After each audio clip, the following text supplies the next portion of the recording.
अनंत वर्णादिदंसनसावं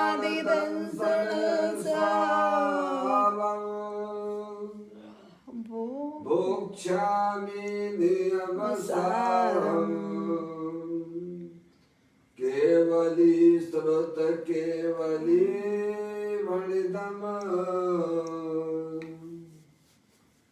नम करो अनंत उत्कृष्ट दर्शन ज्ञानमय जिन वीर को कौन नियम सार सुकेवली श्रुत केवली पर कथित को।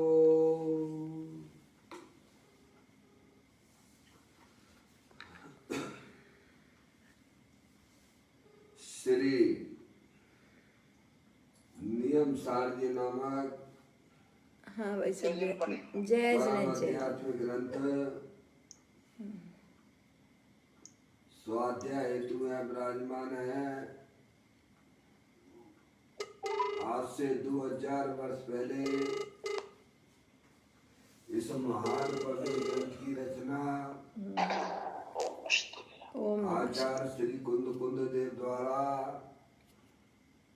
इसी पवित्र भूमि पर की गई और इसके टीकाकार पद्म प्रमलधारी देव मुनिराज हैं। ग्रंथ का नाम श्री नियम सारजी है। नियम से करने योग्य कार्य अपनी आत्मा में सम्यक दर्शन, सम्यक ज्ञान, सम्यक चरित्र, निर्मल पर्याय, पवित्र पर्याय, मोक्ष मार्ग रूपी पर्याय को प्रकट करना है, क्योंकि वह पर्याय स्वयं ही सुख स्वरूप है और अनंत सुख का कारण भी है। अनादि काल से हमारे आपके आत्मा में पर को अपना जानने वाली, पर को अपना मानने वाली, पर के साथ संबंध रखने वाली ऐसी मोराग देश रूपी मलिन पर्याय, अपवित्र रूप पर्याय प्रकट है, जो स्वयं दुख स्वरूप है और अनंत दुख का कारण भी है। ऐसी मलिन पर्याय का अपनी आत्मा में से उस पर्याय का अभाव करना है और सम्यक दर्शन, सम्यक ज्ञान, सम्यक चरित्र वाली निर्मल पर्याय, पवित्र पर्याय, मोक्ष मार्ग रूपी पर्याय को प्रकट करना है। ऐसे कार्य की प्राप्ति जनवाणी माता के द्वारा अपने आत्मा के स्वरूप को पहचानना, अपनी आत्म वस्तु को पहचानना, अपनी जो आत्म वस्तु है वह परद्रव, प्रभाव और पर्याय से विभिन्न एकमात्र अखंड ज्ञान ज्योति स्वरूप है।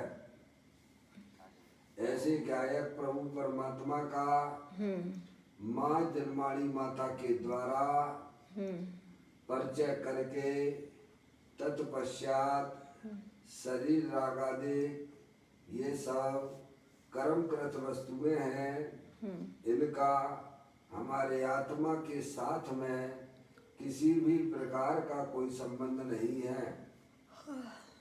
इस प्रकार सम्यक वेद ज्ञान पूर्वक शरीर रागादि की रुचि छोड़कर अंदर में जो अखंड ज्ञान ज्योति स्वरूप भगवान आत्मा है उसमें ही अपनापन स्थापित करना, उसी को ही निज रूप से जानना और उसमें ही अपनी वर्तमान पर्याय को मग्न कराना, उसे ही अरिहंत परमात्मा ने उसे धर्म कहा है।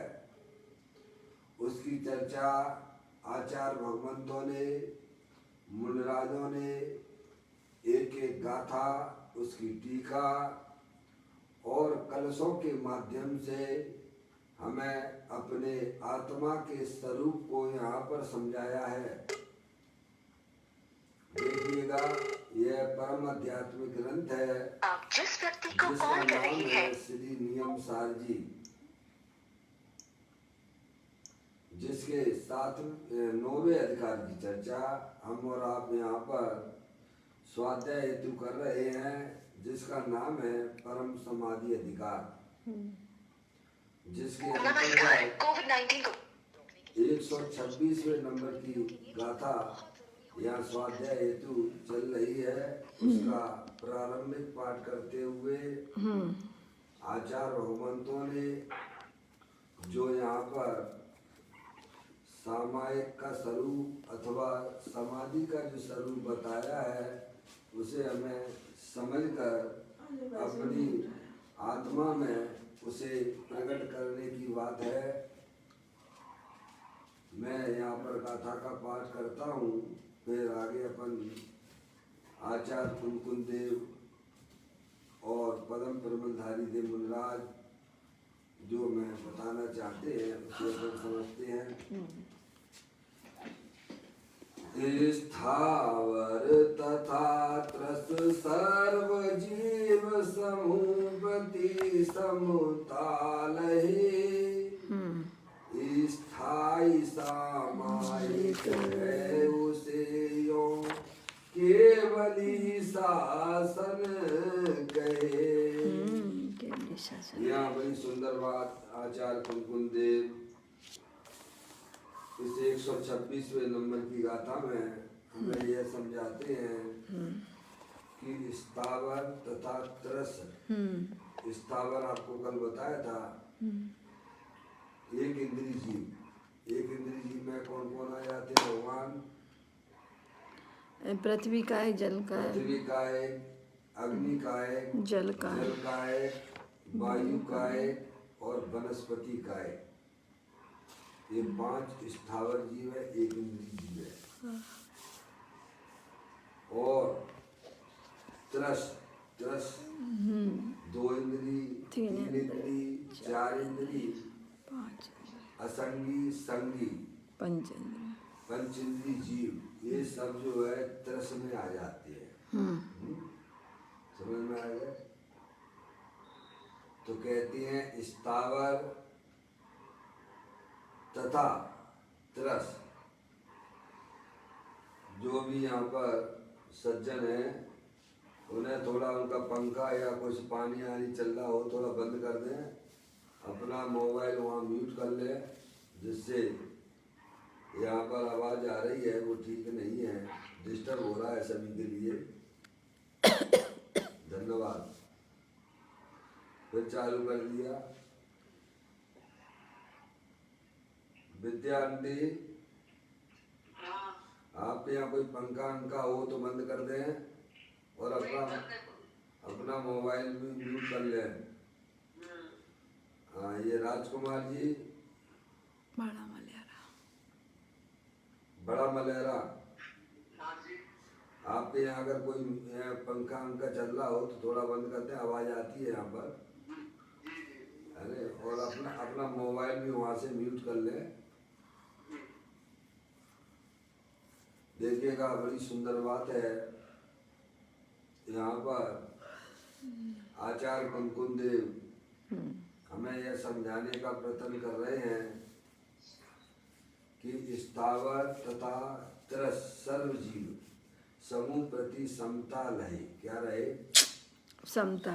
पहले तो सभी जीवों को समझो आप कि 5 जो स्थावर जीव है वे जीव हैं। पृथ्वी का है, अग्नि का है, वनस्पति का है, जल का है और वायु का है।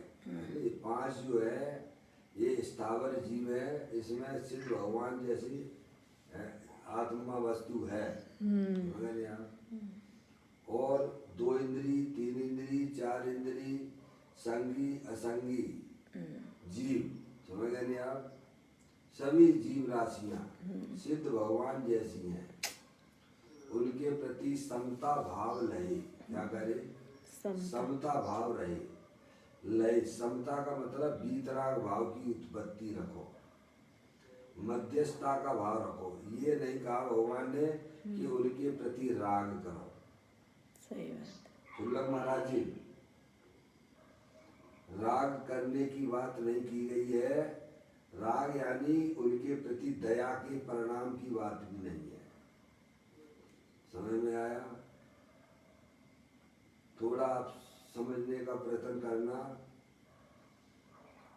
हालांकि धर्मी जीवों की पर्याय में उनकी भूमिका के अनुसार दया का परिणाम होता जरूर है,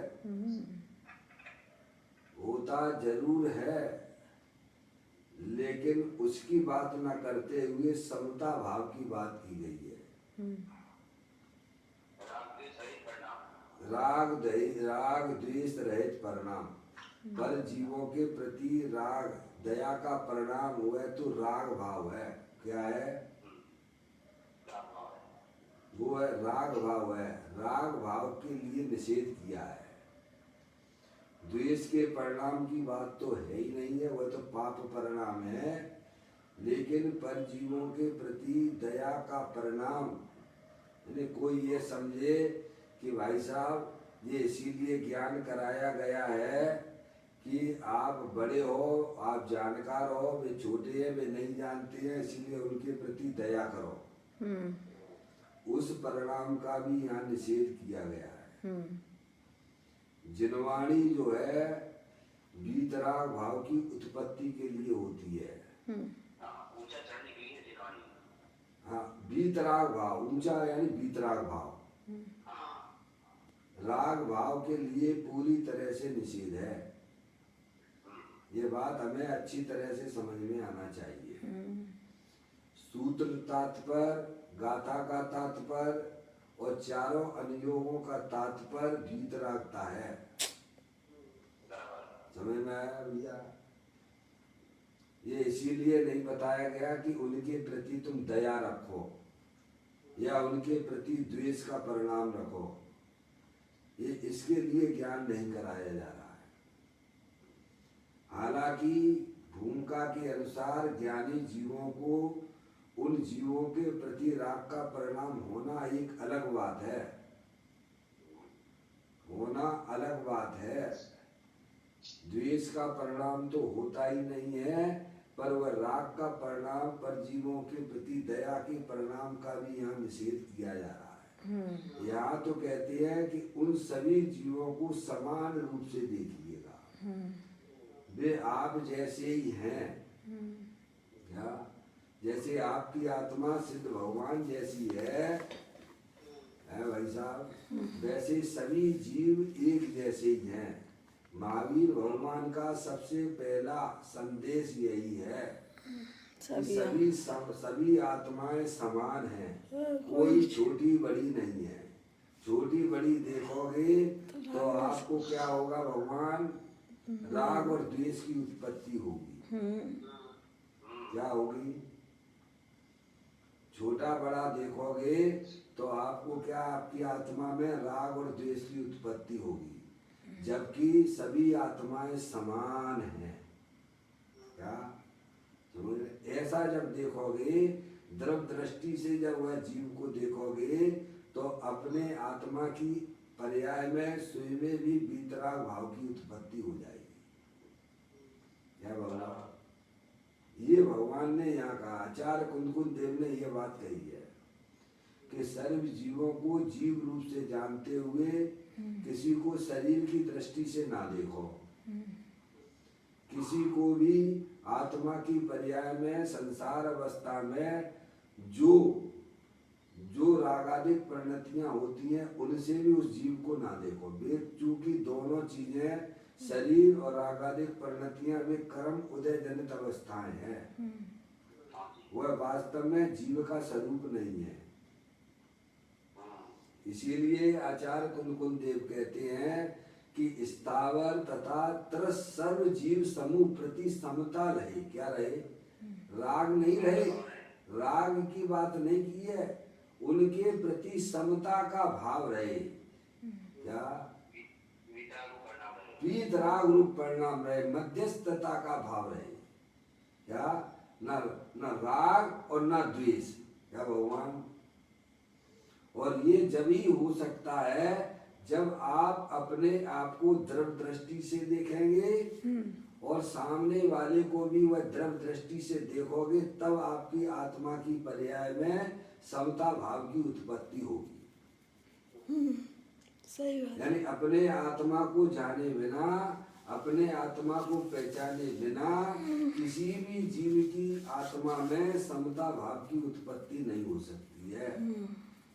समता भाव यानी वीतराग रूप भाव, अतीन्द्रिय आनंद रूप भाव।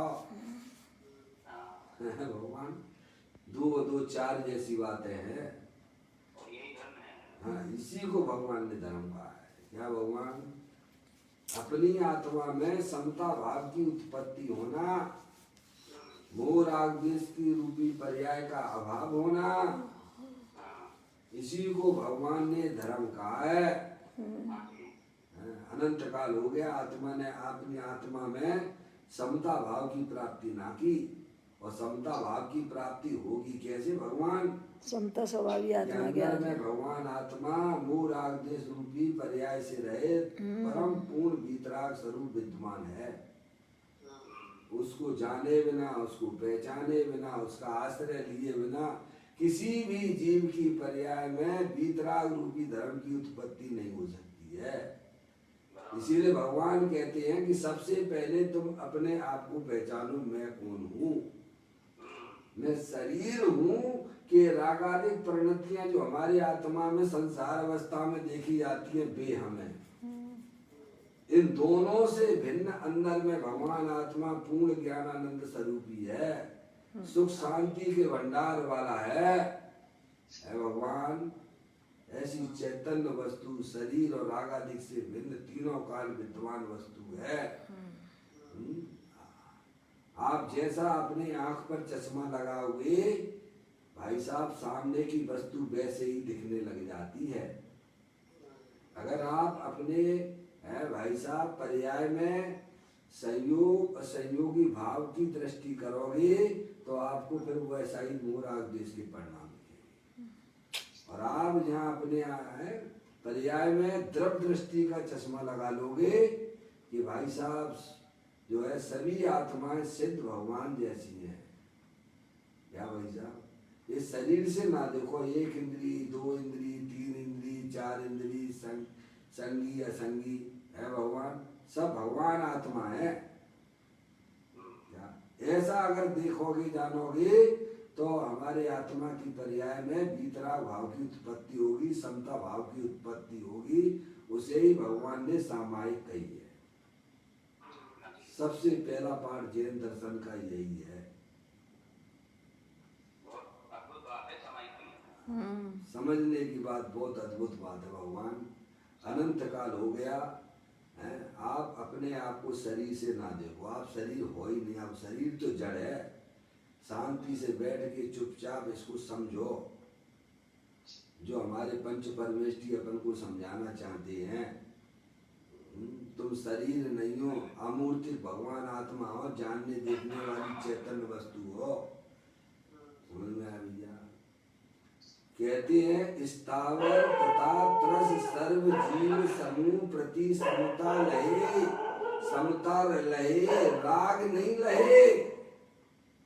क्या भगवान? राग का अपोजिट। हमारी बुद्धि हमेशा वहीं चली जाती है, राग की दया, उनके प्रति दया के परिणाम की तरफ जाती है। ऐसा नहीं है भगवान। आप कहिए, समझिए, समता की बात की गई है, ना कि राग की बात की गई है। क्योंकि राग यह जीव कर ही नहीं सकता है। क्या भगवान? राग यह जीव कर ही नहीं सकता है, पर जीवों के प्रति दया का परिणाम यह आत्मा नहीं कर सकता है भगवान। इसीलिए समता रहे। क्या रहे? समता। ऐसी बात है।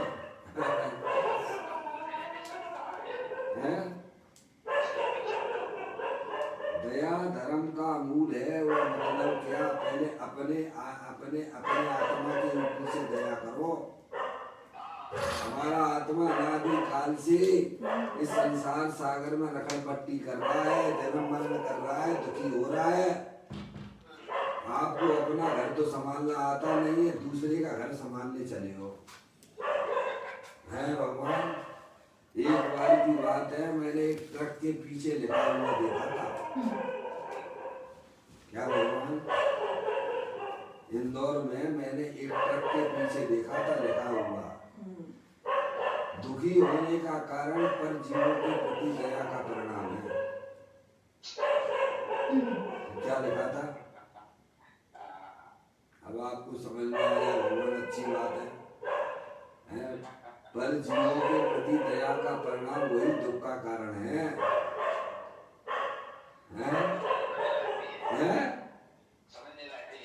समझने वाली बात है भगवान है। हम तो उसी को धर्म माने बैठे रहे हैं, दुनिया में सब लोग उसी को धर्म कहते हैं। भगवान कहते तुम पर की दया पाल ही नहीं सकते हो, क्योंकि पर जीव तो परद्रव्य है, और परद्रव्य में आत्मा का जाना आना भाई साहब असंभव है। एक द्रव दूसरे द्रव को छूता नहीं है, स्पर्श नहीं करता भगवान। वो बात एक अलग है, वो बात एक अलग है कि ज्ञानी जीवों को उन जीवों के प्रति राग का दया का परिणाम स्वभाव का परिणाम होता है उनकी भूमिका के अनुसार। वह बात एक अलग है, पर वह धर्म नहीं है, वह तो पुण्य का परिणाम है, स्वभाव है। उसे भगवान ने धर्म नहीं कहा है, धर्म तो समता भाव को कहा है, वीतराग भाव को कहा है? ये लगा दो, समझ में आ गई भगवान? सुलभ महाराज जी, वह इसीलिए लिखा गया है, व्यवहार दृष्टि का कथन है वो, पर जीवों की दया। आपने कहा नहीं वो जो लिखा है दया धर्म का मूल है भाई साहब, वह दया वास्तव में तो अपने आत्मा के ऊपर दया करने की बात है। दया करो पहले अपने पर, आराधन से नहीं जीवो, यदि कुछ विकल्प यदि आवे तो संबोधन समता में हो। संबोधन करो भैया, तो भगवान आत्मा हो। यदि माने तो सहज योग्यता, अहंकार का भाव न हो। दया करो पहले अपने पर, आराधन से मत जीवो। दया करो पहले अपने पर। कैसी दया करो कि भगवान अनंत काल हो गया तुम्हें इस संसार में रगड़ पट्टी करते करते, निरंतर तुम्हारी आत्मा में मोराग देश की उत्पत्ति हो रही है, जिसके कारण तुम्हारी आत्मा दुखी हो रही है। भगवान संसार में रगड़ पट्टी कर रही है। अब तुम इतनी बढ़िया स्थान पे आ गए हो, जिन्हें देव परमात्मा के यहाँ आके तुमने जन्म लिया है। अब अपनी आत्मा को बड़ी प्रकार से समझ लो भगवान, यही आत्मा की दया। समझ में आया? ये राग द्वेष पर द्रव्यों से प्रेम ना करो, पर द्रव्य प्रेम करने लायक नहीं है। तुम अपनी आत्मा को पहचानो, अपनी आत्मा के प्रति दया का प्रणाम करो। ये भगवान मेरी आत्मा 4 गति 84 लाख योनियों के पर भ्रमण से मुक्ति प्राप्त कर ले, ऐसी कोई व्यवस्था कर लो। पहले अपने पे दया होती है, जिसे अपना घर संभालना नहीं आता वह दूसरे का घर क्या संभालेगा भगवान? लौकिक की खास बातें हैं। पहले आपको अपना घर संभालना आना चाहिए, पहले अपने पे दया करो, वीतराग भाव की उत्पत्ति हो, यही आत्मा के प्रति दया का परिणाम है। और ये जब होता है जब सब जीव सिद्ध भगवान जैसे दिखाई देते हैं। जो आत्मा में परमात्मा को देखता है, परमात्मा में आत्मा को देखता है, समदृष्टि वाले जीव की पर्याय में ही वीतराग भाव की उत्पत्ति होती है। सुंदर सुंदर बातें हमारे ग्रंथ के अंदर विद्यमान है। हम कभी विचार तक नहीं करते हैं, बस बाहरी क्रिया कांड में इतने मस्त हो जाते हैं, उसी को धर्म मान के भाई साहब समझते हैं कि हम 4 गति 84 लाख योनियों से निपटारा हमारा हो जाएगा। बिल्कुल भी ना होगा तुम्हारा। ये तो मिथ्या भाव हो गया। ऐसी तो तुमने अनंत बार करी है, मिथ्या भाव तो है ही, क्योंकि एक द्रव दूसरे द्रव का कार्य कर सकता नहीं है और तुमने उसका करता धरता देख रहे हो। शरीर का काम कर सकते हो, थोड़ा शांति से बैठ के बात कर लो भगवान। नहीं कर सकते। हैं? फिर वो शब्द का क्या आत्मा चैतन्य वस्तु है, अरूपी है, और शरीर जड़ है, मूर्तिक है। 2 वस्तुएं हैं कि नहीं है, पहले ये बताओ। है भैया, शांति से बैठो, विचार करो, पंच परमेष्टि की बातों को याद करो कि हमसे क्या कहना चाहती हैं कि एक द्रव दूसरे द्रव की क्रिया नहीं कर सकता है। आत्मा अरूपी है, जानने देखने वाली चैतन्य वस्तु है, वह जानने का काम करती है। और शरीर जड़ है। क्या है शरीर? चेतन है कि जड़ है भगवान? चेतन है। पापा पापा आवाज आ रही बराबर? 2 वस्तुएं हैं कि नहीं है, बताओ पहले, हमें इतना बता दो बस। है? दोबारा पूछता हूँ, ये शरीर जो है जड़ है कि चेतन है? जानने देखने वाला है कि जड़ है? जानने देखने वाला। मम्मी शरीर पूछ रहे हो ना आत्मा। अरे भाई, हम जो पूछ रहे हैं ये, अब आपकी सपोर्टर तो बहुत बैठे भाई, घर में भी बैठे हैं, हमारे यहाँ भी आपने बैठा दिए हैं। शरीर जड़ है कि चेतन है? मम्मी ने बोल दिया तो आपने बोल दिया। अभी तो आप बोल रहे थे कि आत्मा है? अचेतन है ना, जड़ है ना? है? 2 वस्तुएं हैं, एक अरूपी है और एक रूपी है। ये शरीर, इतना तो अपने पास टाइम निकालना पड़ेगा भगवान। अनंत काल हो गया, अब शरीर की क्रिया को अपनी क्रिया माने बैठा है। शरीर की क्रिया कर सकते हो कि नहीं कर सकते हो, बताओ। और 24 घंटा दिमाग में क्या चल रहा है, बोलो। है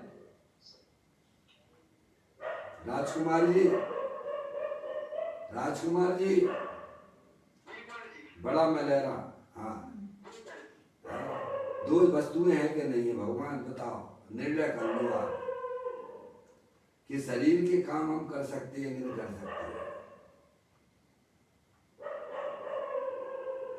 बोलना पड़ेगा राजकुमार जी आपको। 2 वस्तुएं हैं कि नहीं, पहले तो ये बताओ। बस 2 वस्तुएं हैं, पहले ये पक्का निर्णय कर लो भगवान। शरीर ये जड़ है, स्पर्श रस गंध वर्ण वाला है, और इसके अंदर जो चेतनेश्वर वस्तु है अरूपी है। अमूर्तिक प्रदेशों का पुंज, प्रसिद्ध ज्ञानादि गुणों का धारी, अनादि निरंतर वस्तु वह आत्मा है, वह चेतन है। तो आप चेतन हो कि अचेतन हो, जड़ हो कि आत्मा हो? भैया निर्णय करो। ज्ञान की पर्याय में समय तो मनुष्य पर्याय का जा रहा है, सुबह से शाम हो जाती है, पता ना पड़ता है। मनुष्य पर्याय की एक एक समय बड़ी कीमती है, अभी हमें उनकी कीमत ना आ रही है। बिना निर्णय की हम पता नहीं कहाँ जाना पड़ेगा भगवान। भगवान कहते 2 ही जगह रहने की है।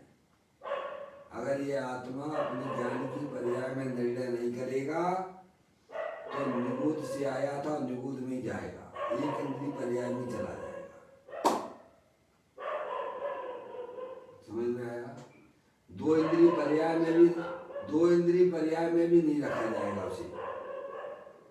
तुम समझो केचुआ बने के बने रहे तो भी नहीं रह सकते हो। मनुष्य की तो बातें छोड़ दो भगवान, गाय भैंस बनने की बातें तो छोड़ दो। हम चाहें कि हम दो इंद्रिय पर्याय में बने रहें भगवान, बिल्कुल नहीं बने रह सकते हो आप। सीधे सीधे एक इंद्रिय पर्याय में रहना पड़ेगा अनंत काल तक। वहीं से आए हो वहीं चले जाओगे, क्योंकि अपने आत्मा का निर्णय नहीं करोगे, अपने आत्मा का अनुभव नहीं करोगे, तो सीधे जहां से आए हो वहीं वापस चले जाओगे। पापा, हम भगवान से खूब निवेदन करें, भगवान ठीक है हम अपनी आत्मा को नहीं जानना है तो हमें दो इंद्रिय पर्याय में तो रहने दो। बिल्कुल नहीं रहने दिया जाएगा। सबकी समय बिल्कुल सीमित है, निर्णय है, निश्चित है।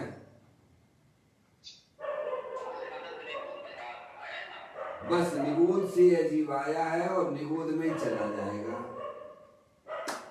और अनंत काल के लिए चला जाएगा, समझ लीजिएगा। यह जीव निगोद से ज्यादा कितना, ज्यादा से ज्यादा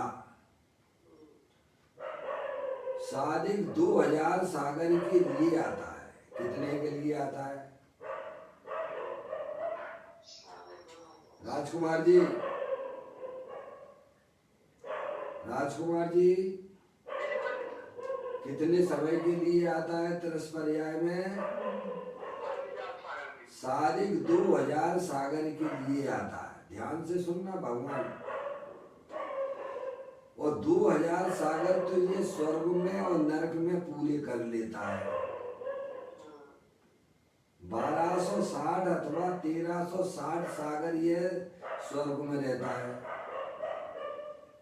और 640 अथवा 740 ये नरक में रहता है। तो दोनों को मिला दो, दोनों तरह के कथन है, इसीलिए मैं दोनों तरह की बातें कर रहा हूँ। दोनों को जोड़ दो तो कितना हो गया? 2000 सागर हो गए। अब बचे सादिक। सादिक यानी कुछ अधिक। सादिक का मतलब क्या है? कुछ अधिक। वह 2 इंद्री, 3 इंद्री, 4 इंद्री, संगी असंगी, त्रियंच और मनुष्य, वह सादिक में है। क्या भगवान? उसके बाद अगर आत्मा का निर्णय हो गया होगा, आत्मा का आनंद ले रहा होगा, तो भाई साहब मोक्ष में जाएगा अनंत काल के लिए। और आत्मा का निर्णय नहीं किया होगा, आत्मा का अनुभव नहीं किया होगा, अपने आप को आत्मा नहीं जानता होगा, तो निगोद में जाना पड़ेगा, एक इंद्रिय पर्याय में जाना पड़ेगा।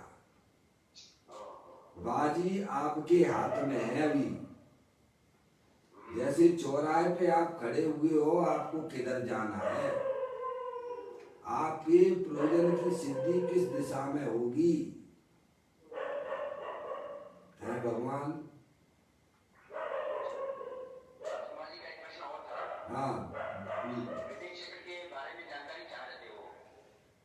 देखो भगवान, अभी अपन विषय अपना चल रहा है, उस विषय पर ही बोल पाएंगे। राजकुमार जी हमें फोन लगा लेंगे, है तब अपन उसके बारे में बात कर लेंगे। फिर क्या अपना विषय फिर ये रह जाएगा, है ना राजकुमार जी? जब आपको समय मिले, आपको कुछ पूछना हो, अभी तो इस प्रश्न के बारे में अपन विचार करें। स्थावर त्रस सर्व जीव समूह प्रति समता रहे। क्या भगवान?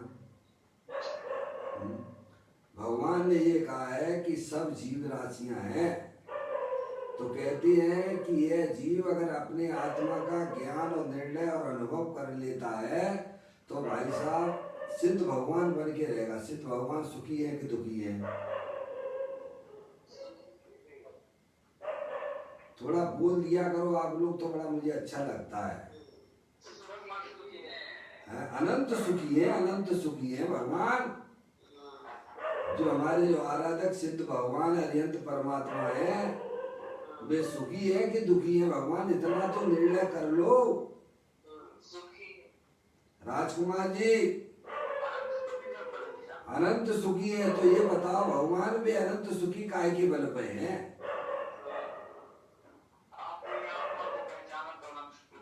और हमें हमें सुखी होना है तो कैसे होंगे भगवान ये बताओ। अपने आप को पहचान वैसी आत्मा हमारे पास में है कि नहीं है ये बताओ। साधु परमेष्ठी सुखी है कि दुखी है? वे सुखी है तो किसके बल पर सुखी है भगवान? आत्मा के बल से दुखी सुखी है वे। तो वैसी आत्मा हमारे पास में है कि नहीं है? भगवान तो कहते सब आत्माएं समान है भगवान। जो निगोद में सोई मुझ में सोई मोक्ष मजाल, अंतर भेद कछु नाई है, भेद के नहीं। जैसे सिद्ध भगवान का आत्मा है वैसा ही का वैसा, वैसा ही का वैसा, क्या भगवान वैसा ही का वैसा भगवान आत्मा प्रत्येक संसारी जीवों के पास में है। आत्म वस्तु ही ऐसी है भगवान, हम कौन क्या कर सकता है। आनंद स्वरूप है, सुख शांति के भंडार स्वरूप है, पर द्रव्य पर भाव से भिन्न है। हमारे पंच परमेष्ठी सुखी हैं क्योंकि वे अपने आत्मा का अनुभव करते हैं, अपने आप को आत्मा देखते हैं, इसीलिए सुखी है वे। और हम दुखी क्यों हैं? हम दुखी क्यों है? क्योंकि हम आत्मा होने पर भी अपने आप को आत्मा नहीं जानते। भूल आपको भरमत बार, ऐसा पंडित दौलत राम जी ने लिखा है कि नहीं लिखा है? मोय महामद पियो अनादि से, भूल आपको यानी अपनी आत्मा को भूलने से ऐसी दुखी हो रहा है। अपने आत्मा से करना था उसे प्रेम, अब उससे नहीं करता है प्रेम, पर द्रव्यों से कर रहा है प्रेम। जो तुम्हारे प्रेम के काबिल नहीं है उनसे करता है प्रेम। अपनी आत्मा को पहचानो, अपनी आत्मा से प्रेम करो। हमारे पंच परमेष्ठी अपनी आत्मा से प्रेम करते हैं, पर द्रव्यों से तो उदासीन है। अभी आएगी चर्चा आगे दी है, आगे यही परिभाषा आने वाली है।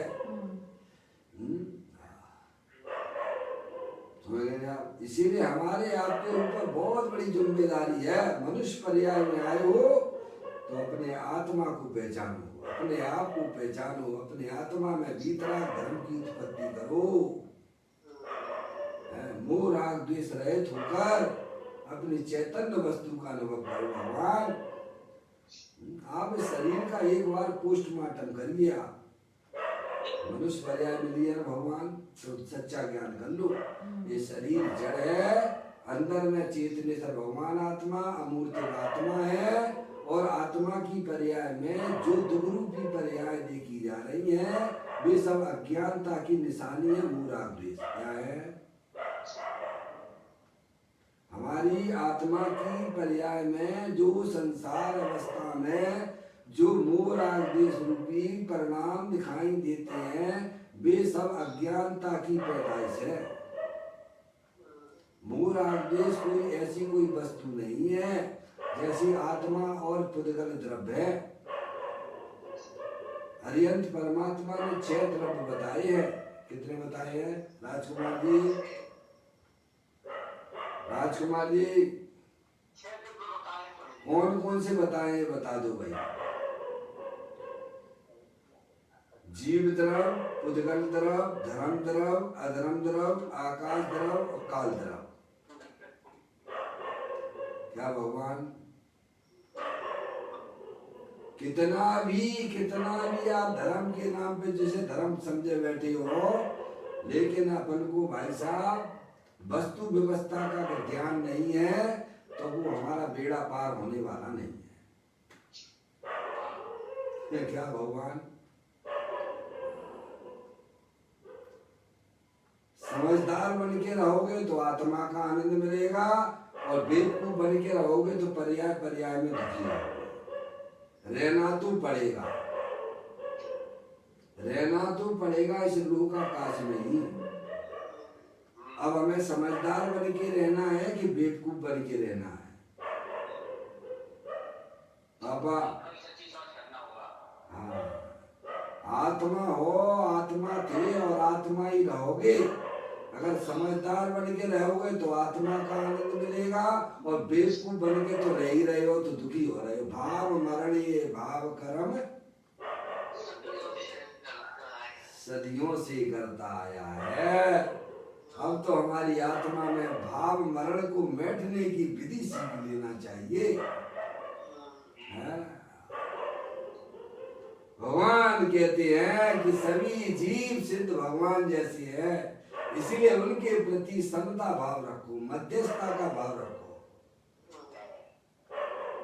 सर्व जीव है सिद्ध सम,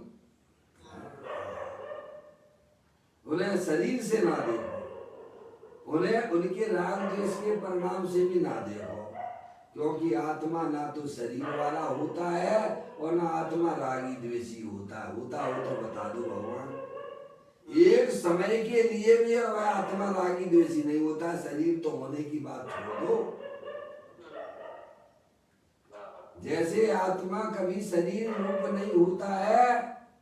अरे आपके बर्तन में पानी रखा हुआ है, क्या हुआ? पानी बर्तन रूप हो जाता है कि बर्तन पानी रूप हो जाता है? भगवान मुझे इतना तो समझा दो।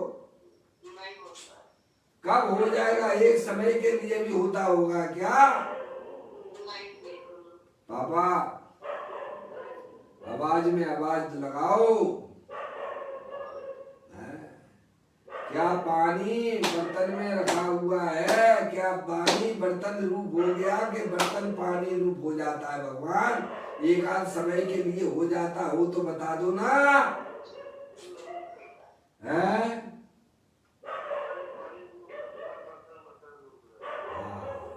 ऐसे ही भगवान कहते हैं कि शरीर ये बर्तन है और इसमें अमूर्तिक भगवान आत्मा चेतनेश्वर सिद्ध भगवान जैसा वह कभी शरीर रूप नहीं होता है। आत्मा शरीर रूप नहीं होता है, शरीर आत्मा रूप नहीं होता है। ऐसी भिन्न भिन्न दोनों वस्तुएं हैं।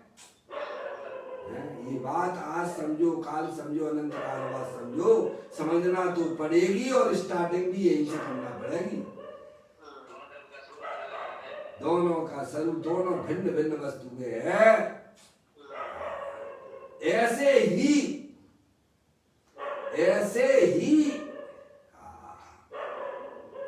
आत्मा की पर्याय में जो मोह राग देश के परिणाम होती है वह हमारे आत्मा का स्वरूप नहीं है। भगवान जैसे पानी स्वभाव से शीतल होता है पर गर्म दिख रहा है, वह पानी का स्वभाव है क्या?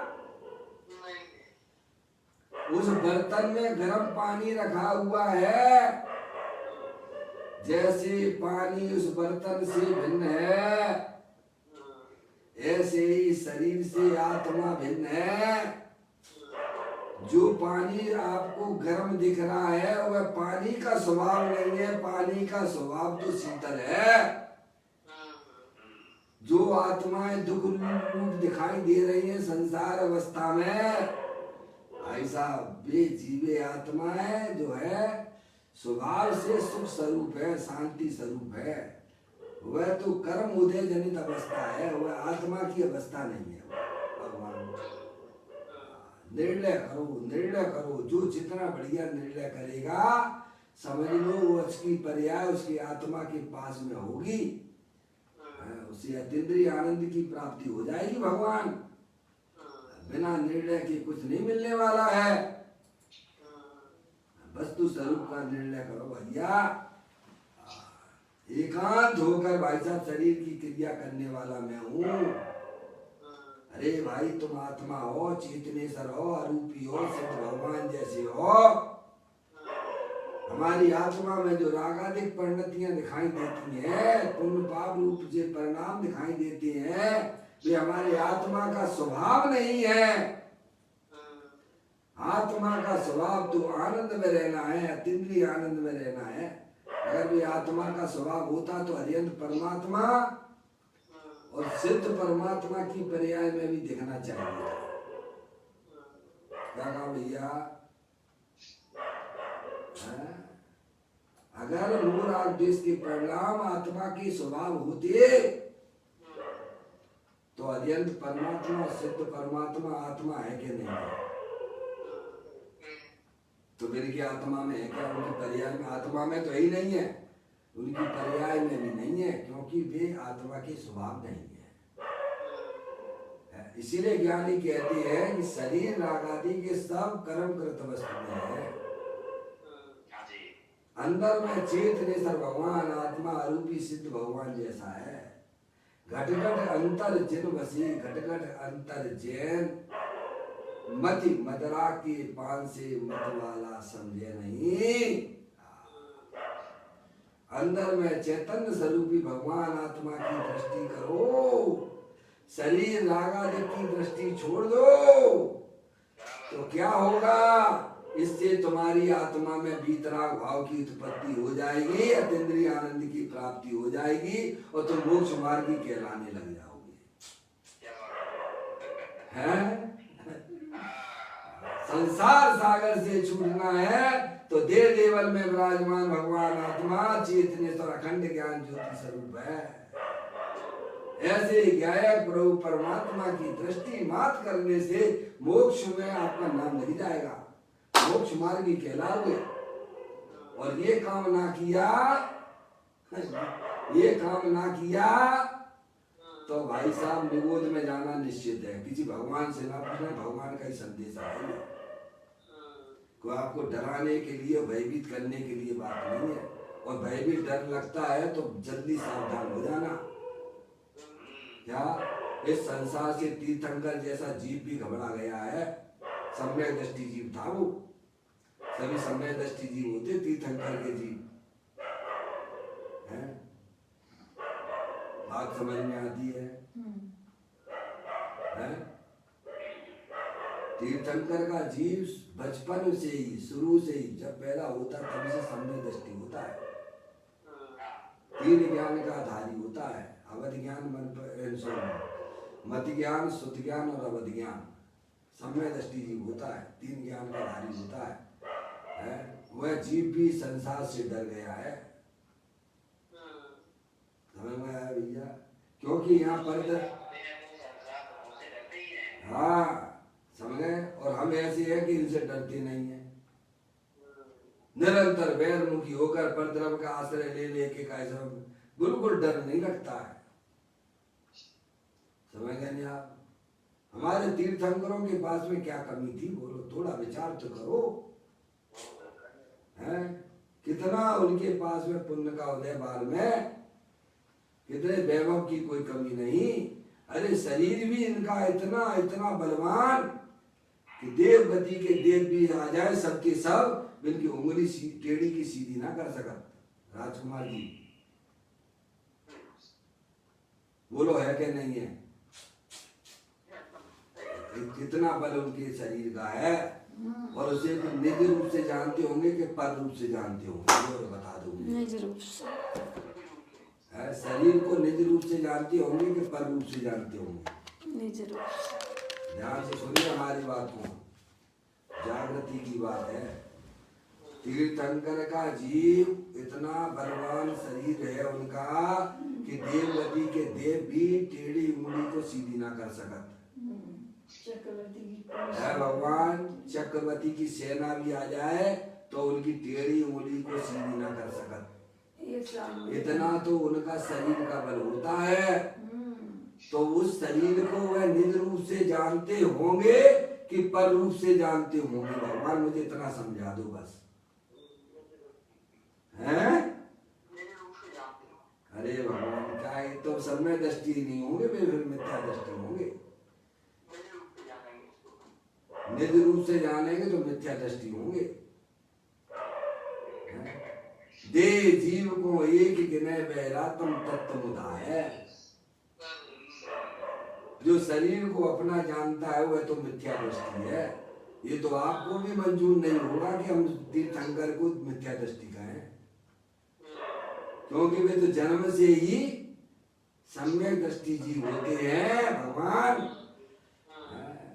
जब इतना बलवान शरीर, इतना सुंदर शरीर को भी अपना नहीं जानते हैं तो हमारे पास में ऐसा क्या है बोलो भगवान? अपने शरीर की दशाएं कैसी हो रही है भाई साहब? है? है? कितना साधने की कोशिश कर रहे हो, सदरा हुआ किसका सदरा है? इस शरीर के खातिर क्या क्या नहीं करते हो भगवान, इसको बनाए रखने के लिए क्या क्या नहीं करते हो। 24 घंटा तो उसी की गधा मजूरी कर रहे हो, सही बात है। और फिर भी तुम्हारा सदता नहीं है भगवान। मेला कुचूरा कैसा है तुम्हारा शरीर, मल मूत्र का घड़ा रात दिन सड़ा उठा कर रखना, अब लिया पंच परमेष्टि तुम्हारा सरना। मैं चेतन चिद्रूप चिदानंद रूप जगत दुख रूप हमें क्या करना, अब लिया सिद्ध परमेष्टि तुम्हारा सरना। है भगवान, ये मल मूत्र का घड़ा है, तीर्थंकर के शरीर में तो मल मूत्र भी नहीं है भगवान। है ऐसे शरीर को तीर्थंकर का जीव भी इसे अपना नहीं जानता है, अपना नहीं मानता है। कितना सुंदर, कितना बलवान है, और हम 24 घंटा शरीर है सो मैं हूँ, शरीर है सो मैं हूँ, शरीर है सो मैं हूँ। अरे तुम अवरूपी भगवान आत्मा हो, चेतनेश्वर हो। वह तीर्थंकर का जीव भी संसार से डर गया है, तुम बड़े सुबट हो। है भगवान,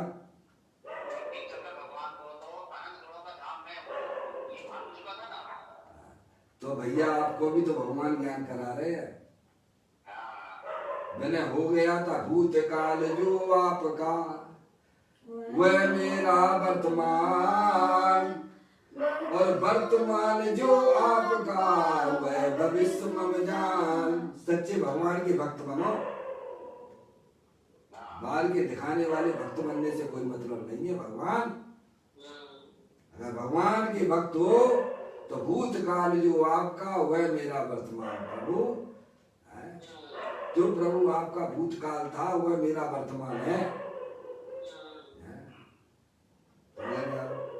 भूतकाल में प्रभु आप भी अज्ञान दशा में थे। बोलो कौन से तीर्थंकर आपके साथ में अकेले होता, कौन से तीर्थंकर आपके साथ में नहीं रहे हैं। जितनी 24 ही है ना सिद्ध भगवान बन के बैठे है ना, सब अपने साथ में खेलते थे, अपने यार दोस्त थे। तुम्हें पता नहीं है भगवान, तुम अनादि काल के हो, भूल गए सब राग रंग। है भगवान, बेला अमृत भरा भक्त क्यों खोरा, आलसी सोरा बनिया भागा, सारे साथी जागे तू न जागा। कौन से साथी जग गए भगवान? जितने सिद्ध परमात्मा बन के बैठे हैं वे सब जग गए। व्यास सिद्ध भगवान बन के अनंत आनंद ले लूट रहे हैं और हमारे अभी सो रहे हैं। क्या भगवान अभी भी सो रहे हैं? क्यों सो रहे हो? कि हम तो भैया सुन रहे, निर्वाणी तो सुन रहे। अरे भगवान, अपने आप को आत्मा नहीं जानते हो, इसी का नाम सोना है। समझ गए? एक दिन के सपने होते हैं, एक रात के सपने होते हैं। सपने दो प्रकार के होते हैं पापा, सपने दो प्रकार के होते हैं, एक रात के सपने, एक दिन के सपने। दिन के सपने क्या है? ये स्त्री मेरी है, लड़का मेरा है, लड़की मेरी है, दुकान मेरी है, मकान मेरा है, रुपया पैसा मेरा है, ये शरीर मेरा है। ये दिन के सपने हैं ये। और रात के सपने, रात के सपने फिर ये वाले बंद हो जाते हैं, दूसरे चालू हो जाते हैं। क्या हो जाते हैं? अनंत काल हो गया है जीव वैसे ही सपने में चल रहा है। कभी भी इसने अपने जो आत्मा का ज्ञान ना किया है। तो भगवान कहते हैं भैया, आत्म जागृति को धर्म कहा। मैं आत्मा हूं, मैं शरीर नहीं हूं। एक बार पोस्टमार्टम कर लो भगवान, ये शरीर जड़ है, अंदर में अखंड ज्ञान ज्योति स्वरूप भगवान आत्मा, वह रूपी आत्मा है, वो मैं हूँ। और ये रागादिक परिणतियां कोई वस्तु नहीं है, ये अवस्तु है। क्या है? जैसे 6 वस्तु भगवान ने बताई हैं, जीव द्रव, पुद्गल द्रव, धर्म द्रव, अधर्म द्रव, आकाश द्रव और काल द्रव। बोलो, मोराग्दिश नाम की कोई वस्तु है जगत में? दुख नाम की कोई वस्तु है जगत में क्या है? वो तो तुमने एक नई पैदा कर दी है अज्ञानता से। क्या होगा? बड़ी सुंदर बातें बताई जा रही है। स्थावर तथा त्रस सर्व जीव समूह प्रति समता रहे। क्या रहे? समता का भाव रहे, राग ना रखना। सब जीव भगवान आत्मा है, सिद्ध परमात्मा जैसी है। तो कहते उन्हीं जीवों को स्थायी सामायिक होती है। क्या? उन्हीं जीवों को जो सर्व जीवों को सिद्ध भगवान जैसा देखती है, सबके प्रति समता भाव की उत्पत्ति करते हैं, उन जीवों की आत्मा में सामायिक होती है। सामायिक का पहला रूप है द्रव दृष्टि से देखना अपने को और पर को। कोई स्त्री नहीं है, कोई लड़का नहीं है, कोई लड़की नहीं है, भगवान, सब भगवान आत्मा है। कौन है? छोटे बड़े का कोई भेद ना हो। छोटे बड़े का भेद हुआ, वह राग द्वेष की उत्पत्ति होगी, और वह राग द्वेष की उत्पत्ति हमारे संसार का कारण है ऐसा। अगर हमें अपनी आत्मा में समता भाव की प्राप्ति करना है, सामायिक का मतलब क्या होता है? सम यानी समता, आय यानी प्राप्ति। संधि विच्छेद करोगे सामायिक का, चुल्लक महाराज जी। सामायिक का मतलब क्या होता है? सम यानी समता, समान दृष्टि। और आय मतलब लाभ, यानी आत्मा में समता भाव की उत्पत्ति होना, इसी का नाम सामायिक है। और मोह राग द्वेष रहित परिणाम, मोह राग द्वेष रूपी रहित परिणाम जब होता है, जब उसकी उत्पत्ति नहीं होती है, जब यह आत्मा अपने आप को वीतराग स्वरूप देखता है। क्योंकि हमारी आत्मा में मोह राग द्वेष है ही नहीं है। आत्म जो वस्तु है वह कैसी है? मोह राग द्वेष रहित है, वीतराग स्वरूप है, आनंद स्वरूप है। इसीलिए आचार्य कुंद देव ने 186वें नंबर की गाथा समय सार जी में लिखी है। उसमें वे लिखते हैं, शुद्ध जाने आत्म को तो शुद्धता की प्राप्ति है। जो शुद्ध जाने आत्म को, अपनी चैतन्य वस्तु सदाकाल शरीर से भिन्न है, पर द्रव्य से भिन्न है। क्या भगवान? और शरीर से तो भिन्न है ही, अंदर में होने वाले रागादिक परिणामों से भी भिन्न है। ऐसा जो जानता है उसकी पर्याय में शुद्धता की प्राप्ति होती है। शुद्धता यानी पवित्र पर्याय की उत्पत्ति होती है, क्योंकि अब उस पर्याय का लक्ष्य त्रिकालिक ध्रुव भगवान आत्मा परम शुद्ध है, वह उसकी दृष्टि में आ गया। जो शुद्ध जाने आत्म को, वह शुद्धता को प्राप्त हो। पर्याय में शुद्धता कैसे प्रकट होती है? पवित्र पर्याय, मोक्ष मार्ग रूपी पर्याय कैसे प्राप्त होती है? तो कहते शुद्ध जाने आत्म को, कि मेरी चैतन्य वस्तु भले ही शरीर के साथ में दिखाई देने पर भी शरीर रूप नहीं होती है, भले ही संसार अवस्था में रागादिक परिणाम दिखाई देते हैं, लेकिन वह एक समय के लिए भी वह रागादिक रूप परिणमन नहीं करती। ऐसी शुद्ध वस्तु दे देवन में विराजमान है। उसकी प्रतीति, उसका ज्ञान, उसका श्रद्धान, उसी को वैसा पर्याय में समता रूपी धर्म की प्राप्ति होती है, शुद्धता की प्राप्ति होती है। शुद्धता 2 प्रकार की पंडित टोडरमल जी साहब ने बताई है। हजारों करोड़ों ग्रंथ पढ़ने के बाद पंडित टोडरमल जी साहब ने शुद्धता 2 प्रकार की बताई। निश्चय भाषी के प्रकरण में आप पढ़ लेना, भगवान 7वें अधिकार में सातवें अधिकार में पंडित टोडरमल जी साहब ने निश्चय भाषी के प्रकरण में यह बात भी बताई है कि भाई साहब शुद्धता दो प्रकार की होती है। एक द्रव अपेक्षा शुद्धपना होता है और एक पर्याय अपेक्षा शुद्धपना होता है। बोलो हाँ या ना? एक द्रव अपेक्षा शुद्धपना होता है और एक पर्याय अपेक्षा शुद्धपना होता है। द्रव अपेक्षा शुद्धपना किसे कहना? पर द्रव्य से भिन्न और अपने भावों से अभिन्न ये द्रव्य की शुद्धता है। क्या भगवान? ये बिल्कुल अकाट शुद्धता है। कोई भी द्रव पर द्रव रूप नहीं होता है और अपने भाव यानी अपने गुण रूप ही रहता है। यह द्रव्य की शुद्धता अनादि अनंत है। क्या भगवान?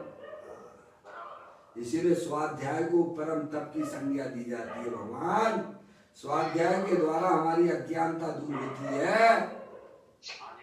हाँ, पूजा को, भगवान की पूजा को, भक्ति को, दान देने को भाई साहब है, भाई साहब, उससे हमारी अज्ञानता दूर नहीं होती है। स्वाध्याय करोगे, सच्चा ज्ञान करोगे तो भाई साहब आपकी आत्मा में अज्ञानता दूर हो जाएगी। और यही तो दुख का कारण था। मोह महामद पियो अनादि से भूल आपको भ्रमत बाद।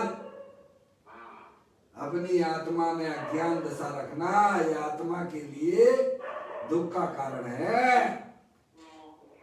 मनुष्य पर्याय में आए हो तो सच्चा ज्ञान कर लो वस्तु स्वरूप का।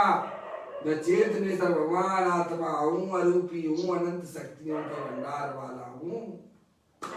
मैं शरीर नहीं हूँ, शरीर तो जड़ है, अनंत पुद्गल परमाणुओं का पिंड है।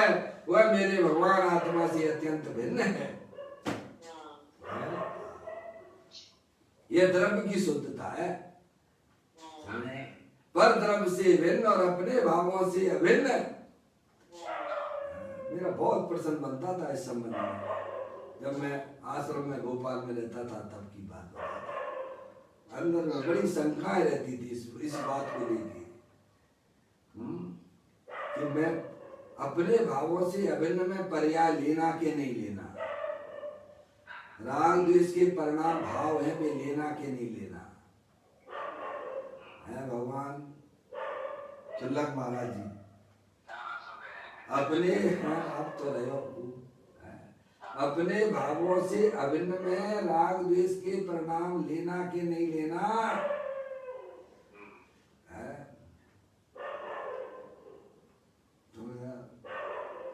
लेकिन मुझे तो भाई साहब सही बताऊंगा, मुझे बाहर से बिल्कुल भी ज्ञान सच्चा ना मिल पाया है। स्वाध्याय के द्वारा आज मुझे ज्ञान होता है कि अपने भावों में रागादिक परिणाम ना लेना। क्या भगवान? ये अपने भाव नहीं है भैया। अपने भाव तो ज्ञान है, दर्शन है, चारित्र है, सुख है, वीर है।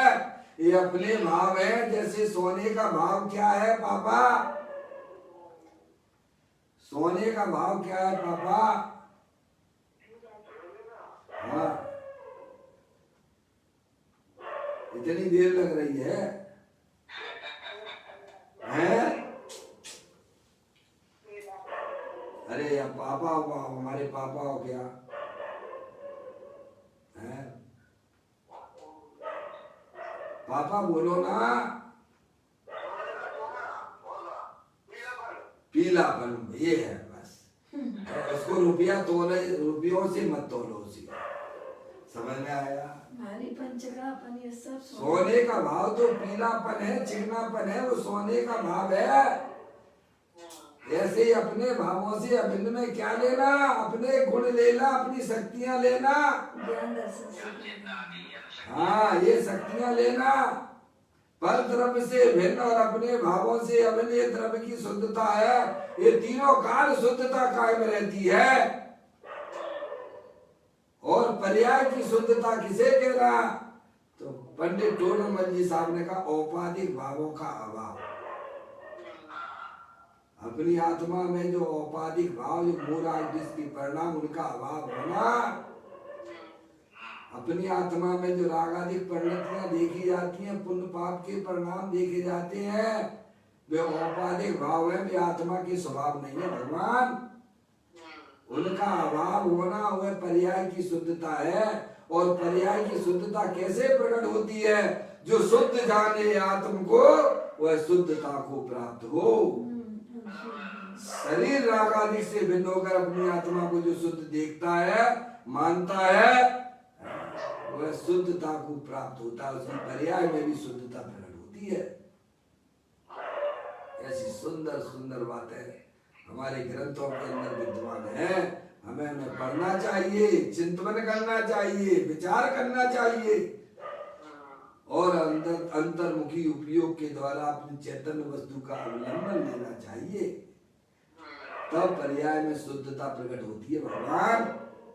केवल बातों के लड्डुओं से ना होती है। आत्मा शुद्ध है, शुद्ध है, शुद्ध है। अरे शुद्ध तो है, पर तेरे लिए शुद्ध कब कहलाएगी?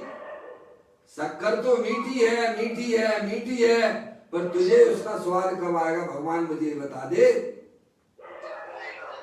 हैं? बस इतनी सी बात है। आत्मा तो तीनों काल शुद्ध है, पर हमें उसे शुद्धता का आनंद का लाभ कब मिलेगा? आत्मा तो आनंद स्वरूप है, वीतराग स्वरूप है, सुख स्वरूप है, सुख का भंडार है। आचार्य अमृत चंद देव तो 32वें नंबर के कलश में ही उन्होंने ये बात सब लिख दी समय साल में। सुख शांत रस से लवालवे, ज्ञान सागर आत्मा, बेभ्रम की चादर हटा, सर्वांग प्रगट आत्मा। हे बाप जन इस लोक के सब एक साथ नहाइए, इसे ही अपनाइए, इसमें ही मग्न हो जाइए। दिगंबर संत ये बात कहते हैं, आत्म वस्तु जो है सुख शांति के भंडार स्वरूप है, आनंद स्वरूप है। पर प्रभु मुझे तो आनंद नहीं आ रहा है। अरे तू उसका सेवन करेगा तो आएगा ना भगवान। है उसका सेवन नहीं करेगा तो तुझे आनंद कैसे आएगा? आत्म वस्तु तो सुख आनंद स्वरूप है, अतीन्द्रिय आनंद स्वरूप है। तू उसका सेवन ही नहीं करता है। सेवन तो पर द्रव्य की तरफ कर रहा है, पर का सेवन मानता है आज के आनंद की जय।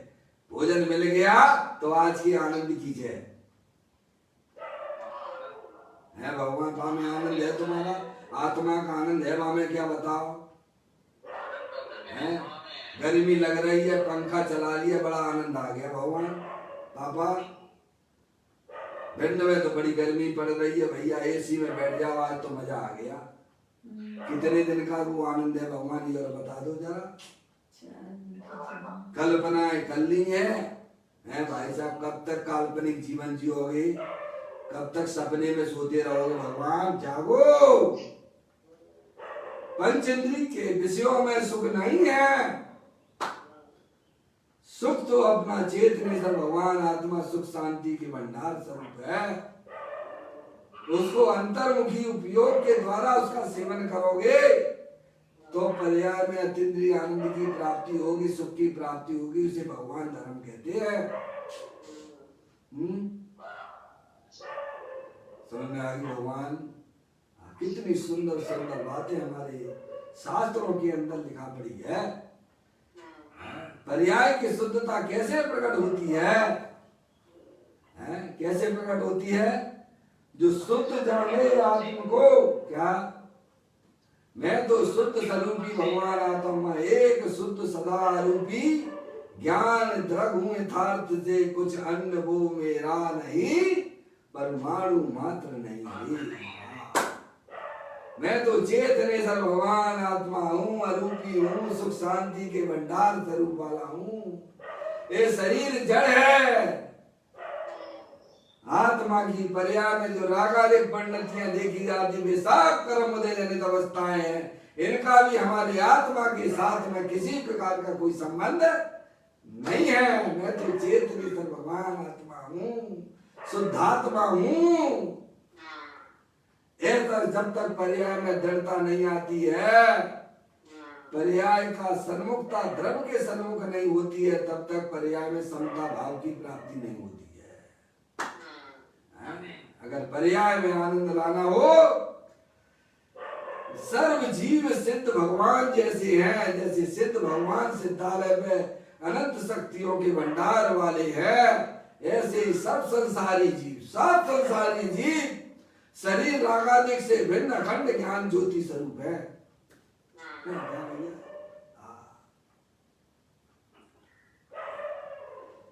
देखो गाथा के अंदर कोई उसका अर्थ ऐसा निकाल ले भगवान कि भाई साहब स्थावर है, त्रसजीव है वे भाई साहब जो है इसीलिए ज्ञान कराया गया है कि उनके प्रति दया का परिणाम हो। ये बिल्कुल भी नहीं है। उनको जानकर पर्याय में समता भाव लाए। पढ़िए आप, एक लाइन ऊपर की पढ़िए आप। जिनवाणी वीतरागता की उत्पत्ति के लिए होती है, राग की उत्पत्ति के लिए नहीं। पहली बात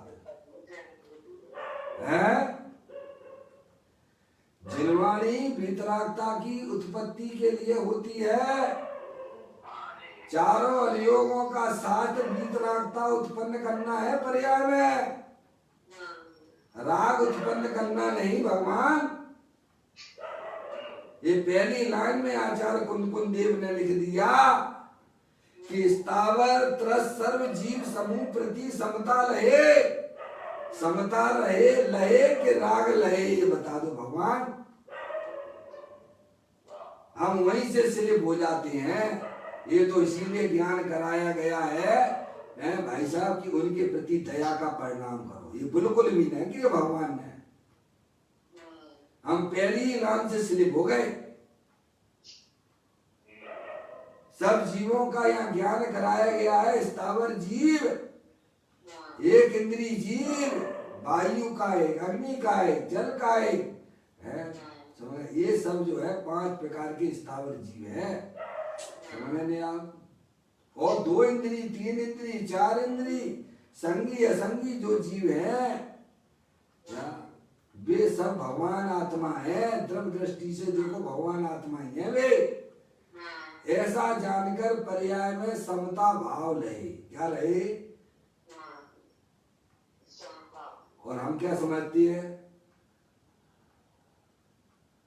उनके प्रति दया का परिणाम रहे। तो यहाँ लिखा क्यों नहीं भगवान ने? यहाँ तो उन्होंने कहा समता लहे। क्या लिखा है भगवान? समता है। और हम उल्टा चल रहे भगवान की वाणी से हैं कि साहब उनके प्रति दया रखना चाहिए, दया करना चाहिए, दया धर्म है। एक पक्ष को तो समझ लिया, दूसरा पक्ष समझे ना। भगवान ने की समता रहे, माने की हम तो उनके प्रति दया रहे। लोग उल्टा कर दिया, मन उठा के क्या कर दिया? उल्टा ही कर दिया उठा के। भगवान कह रहे कि समता रहे और वो है क्या? कुल का उल्टा ग्रहण कर लिया, वहां से भी उल्टा ग्रहण कर लिया भगवान। सब जीव जो है सिद्ध भगवान जैसे हैं। फिर ज्ञानी जीवों को उनकी पर्याय में जब तक पूर्ण वीतराग रूप परिणाम नहीं होता है तो उन जीवों के प्रति कसाई की मंदता का परिणाम होने से, दया का परिणाम होने से पुण्य का परिणाम होता है। वह बात एक अलग है। क्या भगवान? पहला पाठ तो ये है सभी जीव सिद्ध भगवान जैसे हैं। सब जीव जो है सिद्ध भगवान है। उन्हें शरीर से ना देखो, उन्हें जो है उनके रागादिक परिणामों से भी ना देखो। सब जीव सिद्ध भगवान जैसे हैं। ऐसा जानने से पर्याय में समता भाव की उत्पत्ति होती है। जब छोटा बड़ा देखा वह असमानता की दृष्टि है। उसमें तो राग द्वेष की उत्पत्ति होती है, उसमें समता नहीं होती है। क्या भगवान? छोटा बड़ा देखना वही असमता भाव है। वह राग की उत्पत्ति का कारण हो जाता है। सर्व जीव है सिद्ध सम। तो कहते उसी के जीवन में स्थायी रूप से सामायिक होती है, ऐसा जिन शासन में लिखा है। ये गाथा बोल रही है, देखो लो, आप पढ़ लो, मैं दोबारा पाठ पढ़ लेता हूँ आपके सामने। स्थावर तथा त्रस सर्व जीव समूह प्रति समता रहे, क्या रहे? समता रहे कि राग रहे? मान लिखी समता, और तुमने पढ़ ली राग, उनके प्रति दया का परिणाम रहे। तो क्या ग्रहण किया है भगवान? आजकल अनेक बताने वाले भी तो ऐसे ही अनेक लोग मिलते हैं ना। क्या करें प्रभु, इसीलिए अपन जानकार हैं, अपन में इतनी बुद्धि है, ज्ञान के भंडार वाले हो, सही जगह आइए, सही ज्ञान कीजिए। यहाँ दुकानें तो बहुत सारी हैं, लेकिन आपको तो समझना पड़ेगा ना। इसलिए आचार भगवंतों से जुड़ो। मैं तो एक ही बात कहता हूँ, आप आचार भगवंतों से जुड़ो। मुनियों की ग्रंथ में सब लिखा पड़ी है ना भगवान। आप हर चीज जो है मार्केट से लाते हो, निर्णय करके लाते हो घर में, के बिना निर्णय के उठा लाते हो? मुझे बता दो आप। राजकुमार जी लाइन पर हैं? आप घर में चीज सामान लाते हो, बिना निर्णय करके लाते हो कि वैसे उठा लाते हो? निर्णय करके लाते हैं, फूट बजा के लाते हैं। मटका भी लेने जाओगे, 200 रुपए का मटका भी लेने जाओगे, ऐसे उठा लाते हो घर में? क्या नहीं, सब चेक करते हैं। वहाँ अपना निर्णय करते हो, ज्ञान लगाते हो कि नहीं लगाते हो? लगाते हैं। तो धर्म का इतनी सस्ती चीज है क्या? बाकी बारे में कछु ना सोचना है। मैंने कही और हमने कही समझ मान लिया।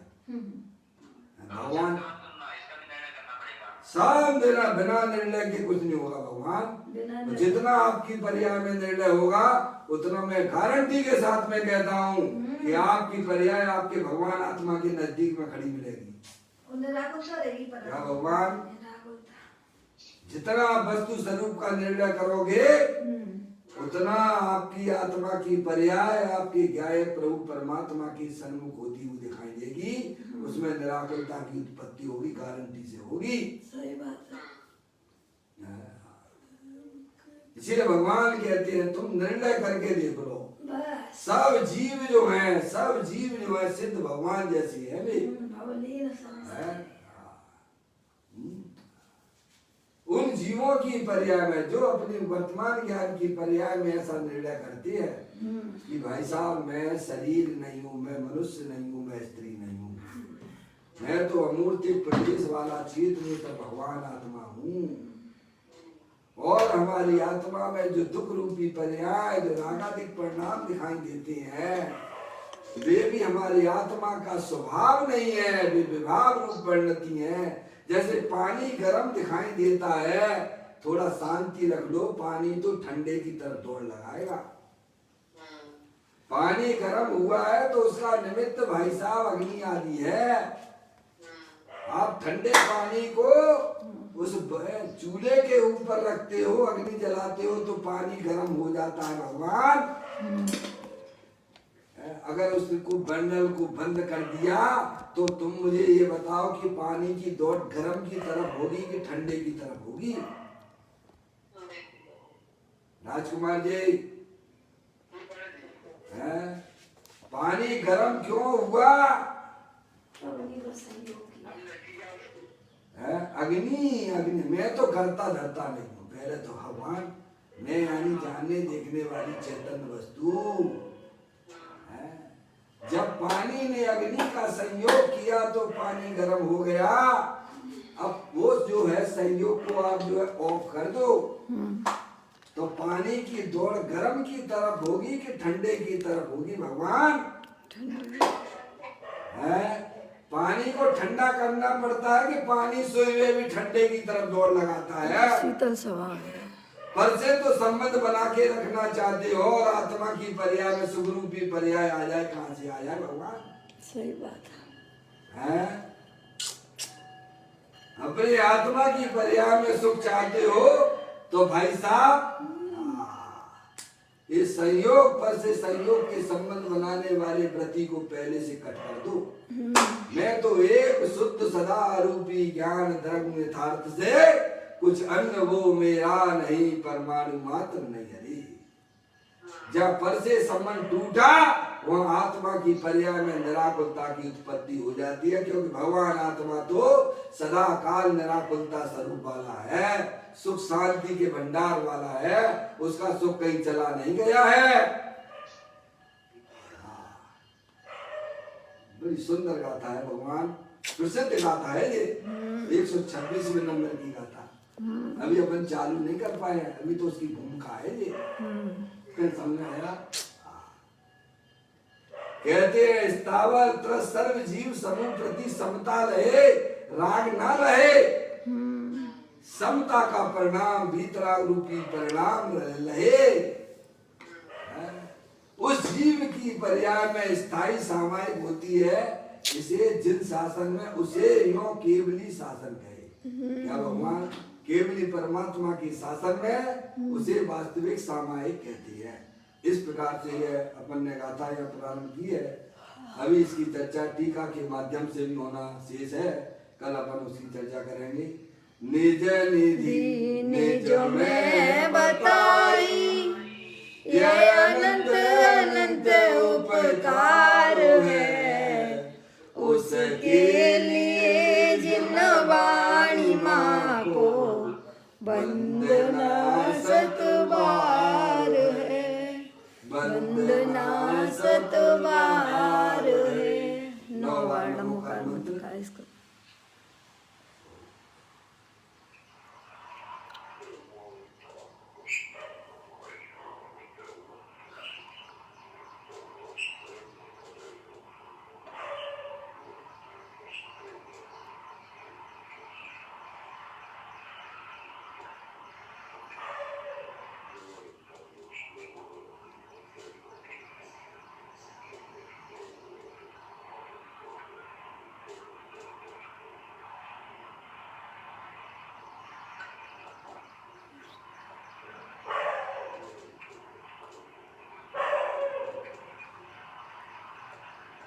गुरु प्रसाद दिलवाणी माता की जय।